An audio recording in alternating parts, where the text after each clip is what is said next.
Happy Monday, Yi. Great to be back for another chat regarding GEO. Last week, we spoke about how long it actually takes when you start to work with GEO to actually see some results and see your name or your brand pop up in the LLMs. But for today's session, I think it's time to dig a little deeper and actually talk about techniques that you can use as a company or brand to get that visibility.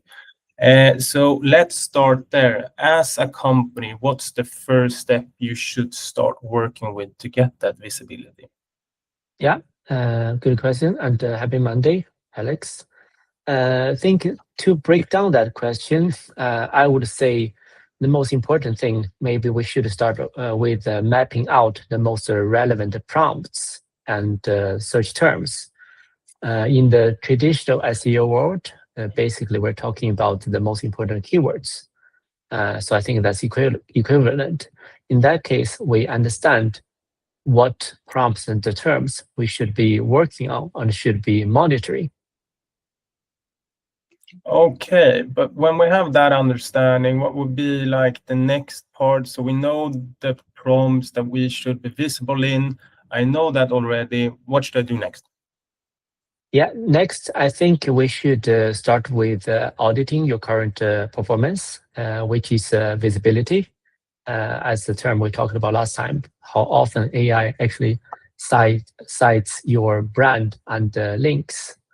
And there are multiple methods to do this. Most common ways that you could use different AI search overview platforms to help you build the current performance and the trend over time. We actually have a tool called Agent Mindshare that you can use for this purpose. And after that, of course, you also need to make sure that the site is technically ready for this purpose. And don't forget about offline signals. Off-page signals, because AI don't just cite content on your page. They also crawl across the whole net to understand other contents and try to answer the questions. So that part also matters a lot.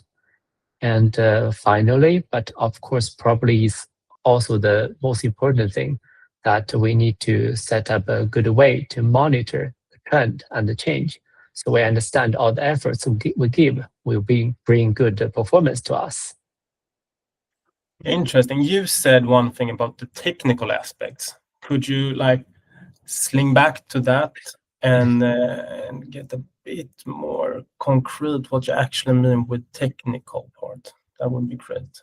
Yeah, I think many people are familiar with the technical SEO.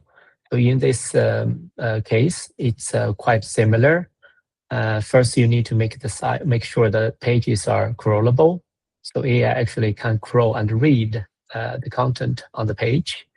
And also the page needs to load fast enough, mobile friendly, and many other aspects we need to think about. And also some other small tips that we could talk about here is we need to have structured data, like schema markup, for AI engines to easily understand and extract the content of the page. And also for the content of the page, it would be good to optimize the content in a very clear and structured way. So we use more like a conversational language to break down the answers into bullets or shorter paragraphs. Just imagine it's like when a real human being is consuming content on the page, what will be the best way to understand what the information you have.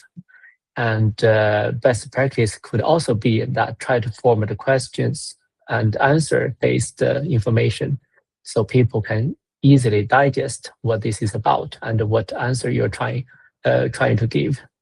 Yeah. So in practical, I think we have seen a lot of cases like Q&A or FAQ sessions would get cited quite often by AI.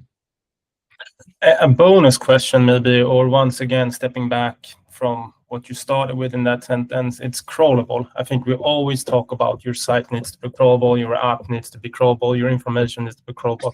What is the actual definition of having something crawlable for the LLMs? Would you say?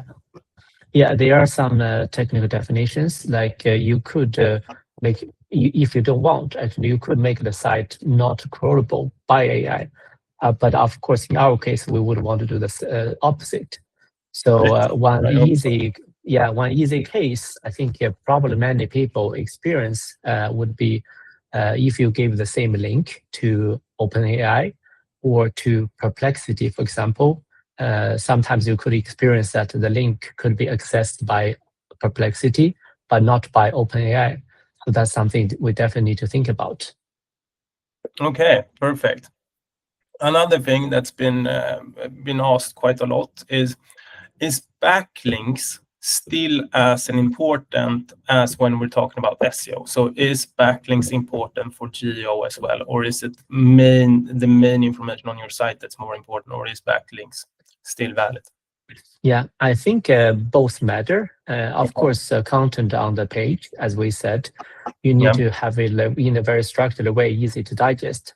But backlinks are still very important, or to some extent, I would say is probably more important than before, because in the classic or traditional SEO world, backlink that they read different domains to which give backlinks to you to understand how the whole network referring to your information, to your pages.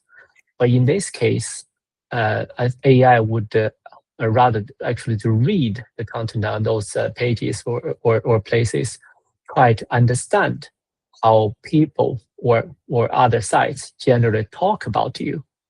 So I would say that's definitely important in different ways.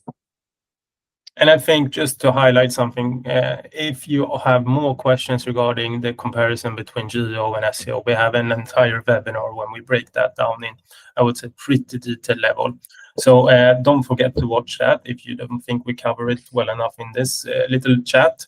But back to the topic of today. The last question I have, what would you say is the best? I think you have mentioned a few times already, but once again, just to put it as clear as possible, what would you say is the best and most important content to make sure that you have your opportunities to be as good as possible when it comes to GEO? Yeah, I think end of the day, we still need good content. So make sure the content is very clear structured, easy to understand, easy for AI to digest. And that, of course, includes not only the structure, also the technical perspective, and also maybe have around the most important prompts or search terms, build different how-to guidelines, and try to answer the question, try to put ourselves into users' perspective. What do they really want to understand, and what do they really want to ask or learn about this? Try to build content around that, and then I think that would be a really good start. And I mean, I think the most of the people who will watch this sooner or later have used an LLM, and they've seen that LLMs love to have their answers in bullet list, in diagrams, and FAQs, etc. So FAQs, Q&As, short bullets, I think that makes it easier for the LLMs to actually read the information on your site.